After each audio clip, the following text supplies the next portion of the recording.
शिवसेनेकडून ठाकरेंच्या कोकणातील एकमेव आमदाराला थेट ऑफर। वाघांच्या कळपामध्ये या। संजय शिरसाटांची भास्कर जाधवांना ऑफर, तर यापूर्वी उदय सामंतांकडूनही जाधवांना शिवसेना प्रवेशाची ऑफर। वैभव नाईकांबाबत चर्चा सुरू। सर्व गोष्टी सांगणार नाही, काही गोष्टी गुप्त ठेवाव्या लागतात, योग्य वेळी सांगणार, भरत गोगावलेंचं वक्तव्य। माजी आमदार वैभव नाईक यांनी घेतली उद्धव ठाकरेंची भेट। उद्धव ठाकरेंसोबत एकनिष्ठ राहणार असल्याचं वैभव नाईकांकडून स्पष्ट।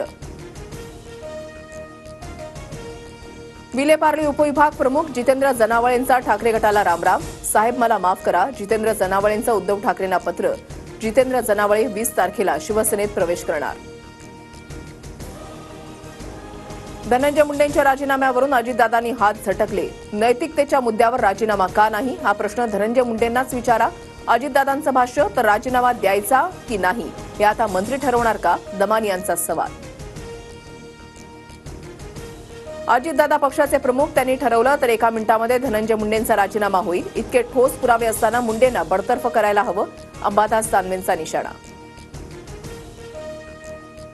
राजाराम बापू इन्स्टिट्यूटच्या कार्यक्रमात नितीन गडकरी आणि जयंत पाटील एकाच मंचावर एकत्र। नितीन गडकरी राष्ट्रवादीत जाणार अशा बातम्या करू नका, जयंत पाटलांची जोरदार फटकेबाजी। पंचांनी दिलेला निर्णय काही लोकांना पटत नाही। रायगडच्या पालकमंत्री पदावरून तटकरेंचा गोगावलेंना टोला, तर पंच देव नसतात, रिव्ह्यू नंतर थर्ड अंपायर योग्य निर्णय देतात, गोगावलेंचा पलटवार।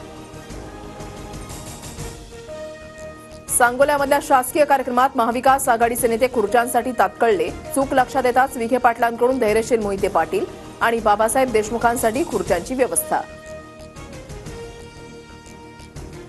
एसटी कर्मचाऱ्यांचे पीएफचे पैसे जमा केले जात नसल्याचा गुणरत्न सदावर्तेंचा आरोप। पीएफचे पैसे कापले जातात, मात्र ते पीएफ अकाउंटला जमा होत नाही, सदावर्तेंचा दावा।